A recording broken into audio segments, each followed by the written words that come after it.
Good morning, friends. Now we will discuss about the electromagnetic forming. This is also known as magnetic pulses forming. Okay.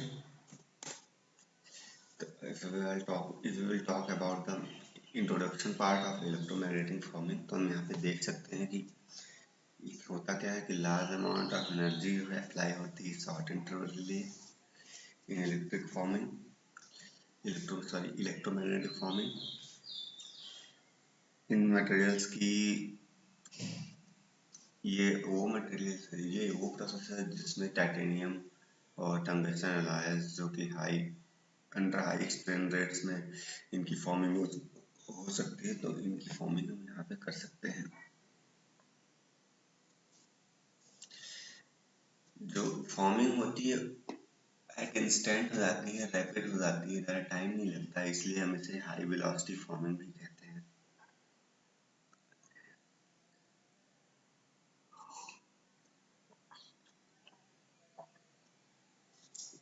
In process से कुछ advantage भी है, जैसे कि इसकी die cost कम होती है, मेंटेनेंस काफ़ी इजी होता है, टॉलरेंस हम आसानी से मैनेज कर सकते हैं टॉलरेंस को,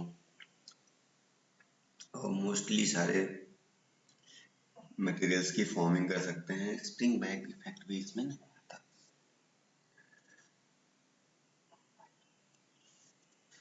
जो कॉस्ट होता है प्रोडक्शन का इस प्रोसेस के थ्रू काफ़ी कम होता है, और हमें इस प्रोसेस को करने के लिए एक स्किल्ड लेबर की ज़रूरत पड़ती है। तो हम प्रिंसिपल क्या है इस पे हम थोड़ा सा जाएंगे।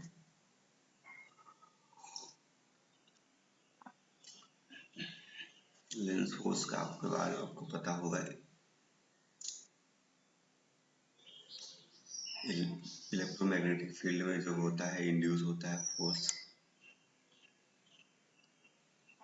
आप पढ़ सकते हैं। This process is based on principle stated by Lorentz force law that the electromagnetic field of an induced current always oppose the electromagnetic field of the inducing current। ठीक है, अगर कोई इंड्यूस करंट की इलेक्ट्रोमैग्नेटिक फील्ड है तो हमेशा oppose करेगी inducing current के इलेक्ट्रोमैग्नेटिक फील्ड का। ठीक है,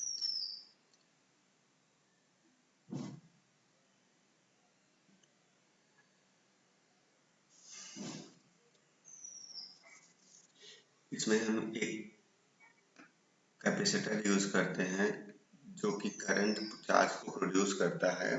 कहाँ से? एक कॉइल कंडक्टर के थ्रू। इस कॉइल कंडक्टर को हम क्या करते हैं, कंडक्टिव सिलेंडर में रखते हैं,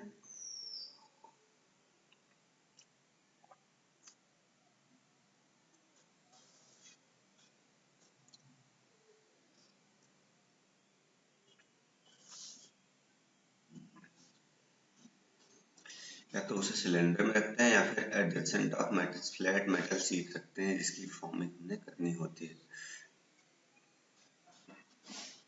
अब उसके बाद में जब मेटल शीट के पास में रखते हैं तो फिर क्या होता है, जो दूसरी होती है डिस्चार्ज इंड्यूस होने लगता है। इंड्यूस है secondary current in the workpiece. तो वर्कपीस में जो होता है, क्योंकि मैग्नेटिक फील्ड में जब आता है तो वो सेकेंडरी करंट भी उसमें इंड्यूस होने लगता है।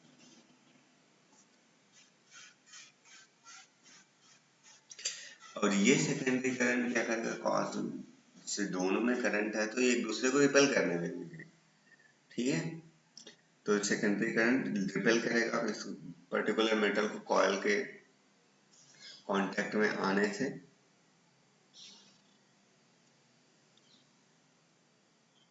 और ये जैसे रिपेल करेगा तो रिपेल करके ये कहाँ डाई और उसके मैटिंग वर्क जो हमारा है डाई का है उसके कांटेक्ट में चला जाएगा विद हाई स्पीड या इन रैपिड। तो इस प्रोसेस के थ्रू हमारी मशीनिंग होगी। The process is very rapid. जैसे कि आप समझना चाहें कि हमने क्या किया, पहले एक कैपेसिटर के थ्रू एक कॉइल में करंट प्रोड्यूस कर लिया और उसको हम उस मेटल के कांटेक्ट में लेके आए, उस प्लेट के कांटेक्ट में लेके आए जिसकी हमने मशीनिंग करनी थी। और जैसे ही हमने वहां पे उसे प्लेस किया तो एक इलेक्ट्रोमैग्नेटिक फील्ड जनरेट हो गई। अब उस इलेक्ट्रोमैग्नेटिक मेटल में भी इलेक्ट्रोमैग्नेटिक फील्ड जनरेट हो गई। अब उस इलेक्ट्रोमैग्नेटिक फील्ड की वजह से एक new current, secondary current metal में इंड्यूस हो गई। Due to that current metal repel करेगा कांटेक्ट में आने से कॉइल के, और वो ये जो रिपल्सन वो एक रैपिड रेट में होगा, बहुत तेजी से होगा, विद हाई फोर्स होगा और फॉर्मिंग, और ये सीधे डाई में जाके टकराएगी और फॉर्मिंग हमारी हो जाएगी।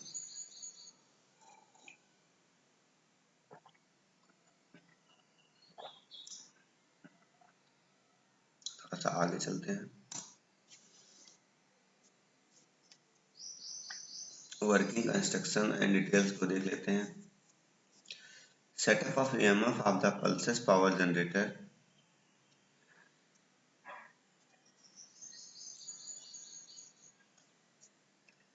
Inductor inducing a field shaper.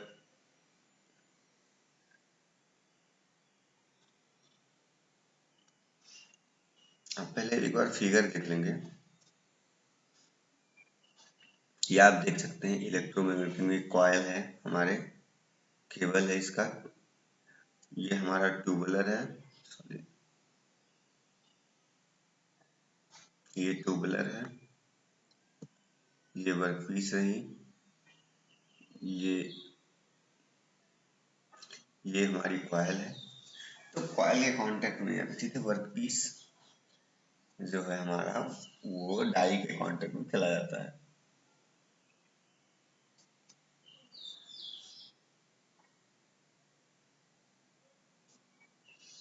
यहाँ पे आप देख सकते हैं ये बिफोर फॉर्मिंग कैसा था, और जब फॉर्मिंग हो गई तो ये चीज ऐसे हो गई,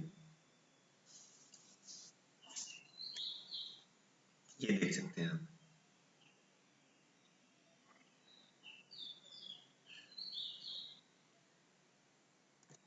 The setup of EMF consists of the pulsed power generator, the inductor inducing a field sweeper, if applicable, the workpiece and application dependent further tool components such as form, defining, ties, etc. The process is started by charging and subsequently discharging the capacitor of the pulse power generator. A sinusoidal current flows through the inductor. This current induced a corresponding magnetic field. If there is an electrical conductive workpiece in direct proximity to inductor, a secondary opposed direct current is induced. Then the energy density stored in the magnetic field between workpiece and inductor acts as magnetic pressure, which can reach several hundreds of megapascal and causes the acceleration and deformation of the workpiece. The direction of the movement is always targeted away from the inductor. So आप देख सकते हैं depending on the geometry and the alignment of the tool and workpiece, three process variant can be distinct. There are, first one is electromagnetic compression of tube and hollow profile by means of inductor enclosing the workpiece.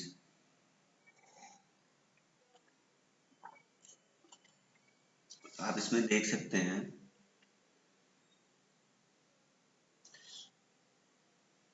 ये tube है, हमारी workpiece है,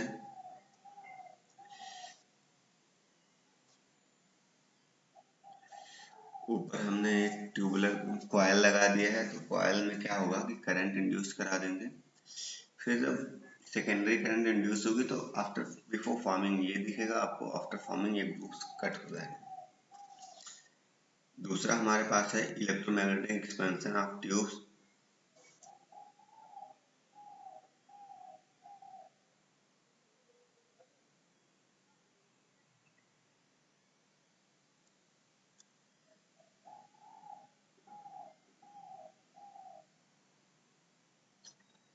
and hollow profile by means of an inductor position within the workpiece। आप यहाँ पे देख सकते हैं ये हमारा डाई है, ये हमारा वर्कपीस है और इसमें हमने कॉइल को इंसर्ट कर दिया। तो जब वो कॉइल इंसर्ट हो गया तो जब इसमें करंट फिर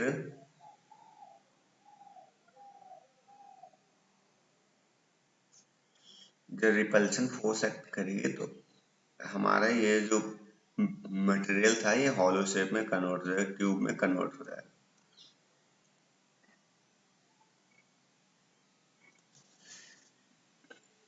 ये आप देख सकते हैं डाई है,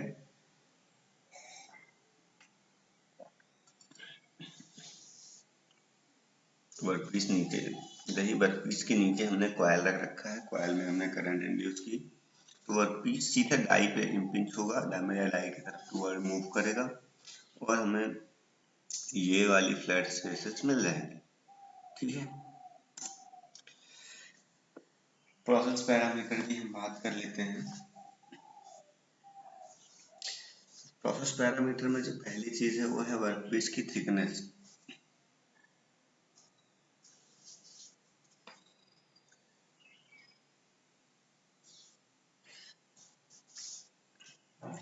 मतलब ये कि अगर वर्कपीस की थिकनेस ज्यादा है तो डिफिकल्टीज आएगी, क्योंकि जो मैग्नेटिक फील्ड की इंटेंसिटी है वो कम हो जाती है धीरे धीरे।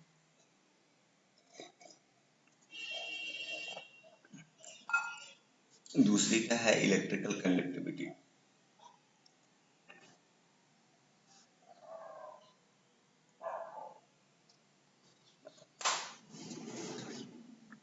तो इसमें क्या है बेटा, जैसे जितना हम हायर कंडक्टिंग मटेरियल यूज करेंगे, जिसकी कंडक्टिविटी ज़्यादा अच्छी होगी उसकी फॉर्मिंग बहुत ही अच्छी होगी, और जो थोड़ा कम कंडक्टिव इलेक्ट्रिकली कंडक्टिव मटेरियल होगा तो उसकी फॉर्मिंग थोड़ी सी अच्छी नहीं होगी। मतलब अगर if we want better quality of forming then we should use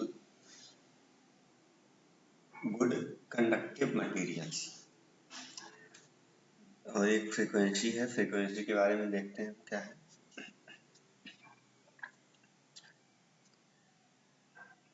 frequency जितनी ज़्यादा होगी उसी हिसाब से करंट की वैल्यू भी उतना होगा। Higher frequency of discharge current can balance a low conductivity and small wall thickness.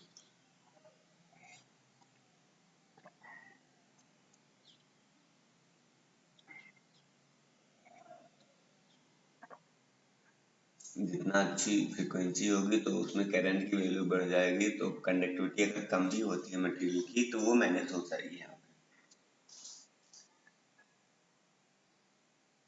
The strength of current, size of the capacitor bank. जी बिल्कुल, size of the capacitor bank depend करेगा, क्योंकि वहीं से हम करंट को इंड्यूस करा रहे हैं। तो ये बहुत ज़रूरी है कि जो हमारा कैपेसिटर है साइज उसका, मतलब आई मीन से उसकी कैपेसिटी अच्छी हो, वो कर कितना एनर्जी स्टोर कर पाता है ये ज़्यादा अच्छा होना चाहिए। The strength of current which decide the strength of the magnetic field and the force applied. Gap between workpiece and tool coil, the smaller the air gap, higher the magnetic field and pressure.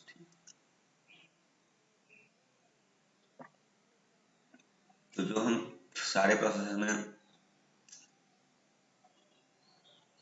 Stand of distance की बात करें तो यहाँ पे भी हमें रखनी है, लेकिन थोड़ी कम ही रखनी है।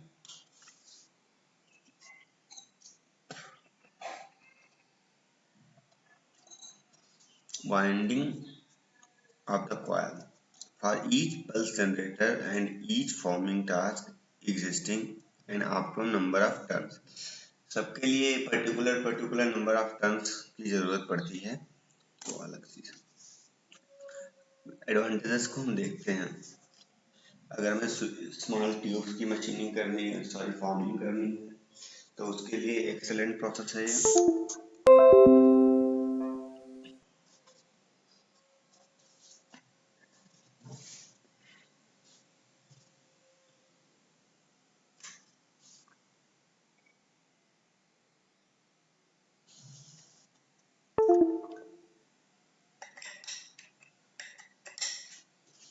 ठीक है। अगर आप देख रहे हैं कोलैप्सिंग, बेंडिंग, क्रिपिंग, ये सारी चीजें करनी, क्रिम्पिंग, ये सारी चीजें करनी है तो इससे भी इसमें प्रोसेस में आसानी से हो जाएंगी। चूंकि हम इस प्रोसेस में इलेक्ट्रिकल एनर्जी का यूज कर रहे हैं तो वो प्रिसाइजली कंट्रोल की जा सकती हैं। दैट्स वाई द पूरा प्रोसेस जो हमारा है वो अंडर कंट्रोल है। और अगर हम बात करें तो ये प्रोसेस हमारा जो है एक्सप्लोसिव फॉर्मिंग से ज़्यादा अच्छा है और इसमें जो एप्लीकेशन है वो काफ़ी वाइड रेंज के एप्लीकेशन है, हम यहाँ पे बना सकते हैं। बात करते हैं थोड़ा सा डिसएडवांटेजेस की। तो इसके डिसएडवांटेज क्या हैं, आप देख सकते हैं कि जो materials good conductor of electricity हैं हम उन्हीं की फॉर्मिंग कर सकते हैं। जो लार्ज वर्क पीसेस के लिए ये एप्लीकेबल नहीं है, आप कह सकते हैं सुइटेबल नहीं है। जब हम प्राइमरी कॉइल की रिजिड क्लैंपिंग करते हैं तो वो थोड़ी क्रिटिकल होती है और जो हमारी कॉइल्स होती हैं उनकी लाइफ कम होती है। अब मैं एप्लीकेशंस की बात कर लूँगा थोड़ा सा।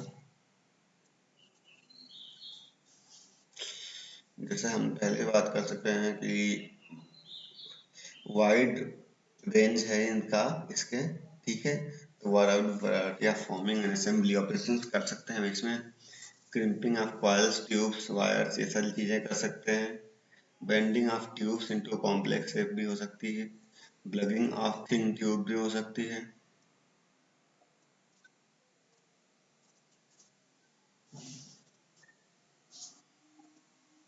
अगर हमें हॉलो, नॉन हेलो और एसिमेट्रिकल शेप्स को भी बनाना है तो उन सारी चीज़ों के लिए भी इसका हम यूज़ कर सकते हैं।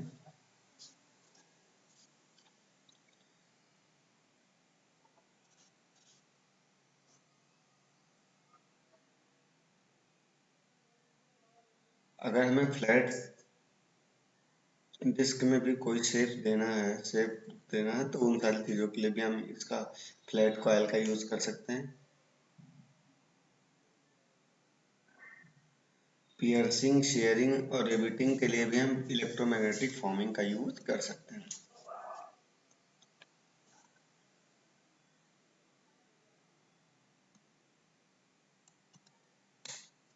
Thank you. बाकी आई होप आप लोग अच्छे से स्टडी कर रहे होंगे।